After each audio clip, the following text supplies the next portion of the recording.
ಐಪಿಎಲ್ನಲ್ಲಿ ಬೆಂಗಳೂರನ್ನ ಪ್ರತಿನಿಧಿಸ್ತಾ ಇರುವ ಆರ್ಸಿಬಿಗೂ ಕನ್ನಡ ಹಿಂದಿ ಭಾಷೆ ಬಿಸಿ ತಟ್ಟಿದೆ. ಸೀಸನ್ 18ರ ಹರಾಜಿನ ವೇಳೆ RCB management Hindi social media open ಮಾಡಿತು.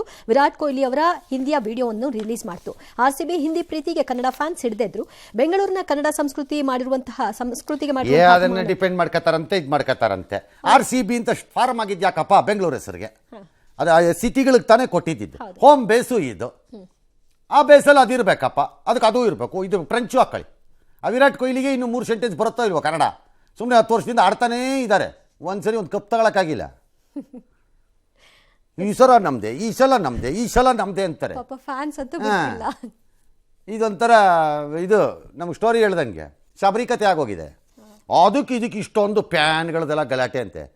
ಬಿಟಾಕ್ರಿ ಸುಮ್ಮನೆ ಅಷ್ಟೇ. ಎಸ್, ಇಸ್ಕಾನ್ ಗಲಾಟೆಗೆ ಹೈಕೋರ್ಟು, ಅಲ್ಲಿ ಹೈಕೋರ್ಟ್, ಬಾಂಗ್ಲಾದೇಶ್ ಹೈಕೋರ್ಟು ಅದು ಚಟುವಟಿಕೆ ನಿಷೇಧಿಸೋದಕ್ಕೆ ಹೈಕೋರ್ಟ್ ನಿರಾಕರಿಸಿದೆ. ಹಿಂದೂಗಳ ಮೇಲೆ ದಾಳಿ ಆಗದಂಗೆ ಶಾಂತಿ ಸುವ್ಯವಸ್ಥೆ ಕಾಪಾಡ್ಕೊಳ್ಳಿ ಅಂತ ಕೋರ್ಟ್ ಸೂಚನೆ ಕೊಟ್ಟಿದೆ. ಇದಕ್ಕೆ ಉತ್ತರಿಸಿದ ಅವ್ರು ಏನೋ ಗಲಾಟೆ ಎಲ್ಲ ಮಾಡಿದ್ದಾರೆ, ನಾವು ಕೇಸ್ ಹಾಕಿದ್ವಿ, ಅದು ಮಾಡಿದ್ವಿ, ಇದು ಮಾಡಿದ್ವಿ ಅಂತೆಲ್ಲ ಬಿಟ್ಟಿದ್ದಾರೆ. ಬುರುಡೇನ ಅವರು ಪ್ರಮುಖ ಜಿಲ್ಲೆಯಲ್ಲಿ ನಿಷೇಧಾಜ್ಞೆ ಇವೆಲ್ಲ ಬಿಟ್ಟಿದ್ದಾರೆ. ಇನ್ನು ಇಸ್ಕಾನ್ ಲೋಕಲ್ ಅಲ್ಲಿ ಇಸ್ಕಾನ್ ಚಿನ್ಮಯ ದಾಸ್ ಅವರ ವಿವಾದದಿಂದ ದೂರ ಇದ್ದು ಅವರನ್ನ ಸಂಸ್ಥೆ ಶಿಸ್ತು ಉಲ್ಲಂಘಿಸಿದ್ರು ಅಂತ ಅವರು ವಜಾ ಮಾಡಿಕೊಂಡಿದ್ದಾರೆ.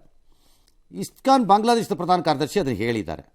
ಈ ಮಧ್ಯೆ ಭಾರತದ ವಿದೇಶಾಂಗ ಮಂತ್ರಿ ಪ್ರೈಮ್ ಮಿನಿಸ್ಟರ್ನ ಮೀಟ್ ಮಾಡಿ ಎಲ್ಲ ವಿವರಣೆ ಕೊಟ್ಟರಂತೆ. ವಿವರಣೆ ಕೊಟ್ಟರೆ ನಾವೇನು ಮಾಡೋಣ, ನೀವಿಬ್ಬರು ವಿವರಣೆ ಕೊಟ್ಕೊಂಡ್ರೆ ಮುಂದಕ್ಕೇನು ಹೇಳ್ರಿ. ಇಲ್ಲಿ ಕ್ವಶನ್ ಈಸ್ ಚಿನ್ಮಯ ದಾಸ್ ಅಲ್ಲ. ಕ್ವಶನ್ ಈಸ್ ಹೊಸ ಸರ್ಕಾರ ಬಂದ ಮೇಲೆ ಅದರ ಮಾನಸಿಕ ಸ್ಥಿತಿ ಮತ್ತು ಆ ದೇಶವನ್ನು ಹೈಜಾಕ್ ಮಾಡ್ತಿರುವಂತಹ ಕಟ್ಟರ್ ಮೂಲಭೂತವಾದಿ ಕಚಡಗಳಿಂದ ಆಗಿರೋದು ಸಮಸ್ಯೆ. ಇದರ ಪರಿಣಾಮವನ್ನು ಅಲ್ಲಿಯ ಯುವಕರು ಉದ್ಯೋಗಕ್ಕೆ ಅದ್ಭುತವಾದಂಥ ಉದ್ಯೋಗ ಸೃಷ್ಟಿಯಾಗ್ತಾ ಇತ್ತು, ಅಲ್ಲಿ ನಿರ್ಮಾಣ ಆಗ್ತಾ ಇತ್ತು, ಅದ್ಭುತವಾಗಿ ಆಗ್ತಾ ಇತ್ತು.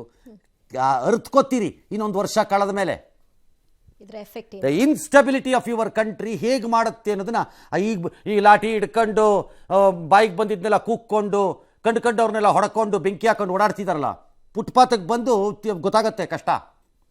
ಆ್ಯಂಡ್ ಇಂಡಿಯಾ ಹೇಳಬೇಕು, ಇದು ನಿಮ್ಮ ದೇಶದ ಆಂತರಿಕ ವಿಚಾರ ಇರಬಹುದು, ನಾವಿಲ್ಲ ಅಂತ ಹೇಳಲಿಕ್ಕಾಗಲ್ಲ. ಆದರೆ ನಮಗೊಂದು ಜವಾಬ್ದಾರಿ ಅನ್ನೋದಿದೆ. ನಮಗೆ ಈ ಜವಾಬ್ದಾರಿಯನ್ನು ನಾವು ನಿರ್ವಹಿಸಲೇಬೇಕು, ಕೂತ್ಕೊಳ್ಳೋದಲ್ಲ. ಅದಾದೀಗ ಅಜ್ಮೀರ್ ದರ್ಗಾದಕ್ಕೆ ಗಲಾಟೆ, ಅದ್ಯಾರೋ all India Muslim personal law board ಏನೋ ಹೇಳಿದ್ದಾನೆ, ಎಕ್ಸ್ಪ್ಲೋಸಿವ್ ಸಿಚುಯೇಷನ್ ಹೊಟ್ಟೋಗಿದೆ. ಅದೇ ಎಕ್ಸ್ಪ್ಲೋಸಿವ್ ಸಿಚುಯೇಷನ್ ವಕ್ಫಲ್ಲೂ ಆಗಿರೋದು. ವಕ್ಫಲ್ಲಿ ಕಂಡು 400 ವರ್ಷದ್ದು 500 ವರ್ಷದ ಆಸ್ತಿನ ಶರಾ ಬರ್ಕೊಂಬಿಟ್ಟು ಬಂದರೆ ಅದು ಎಕ್ಸ್ಪ್ಲೋಸಿವ್ ಆಗಲ್ವಾ? ಸೇಮ್ ಅಜ್ಮೀರ್ದಾದಂಗೆ ಹಾಗೆ ಆಗೋದಿದು ಗಲಾಟೆ.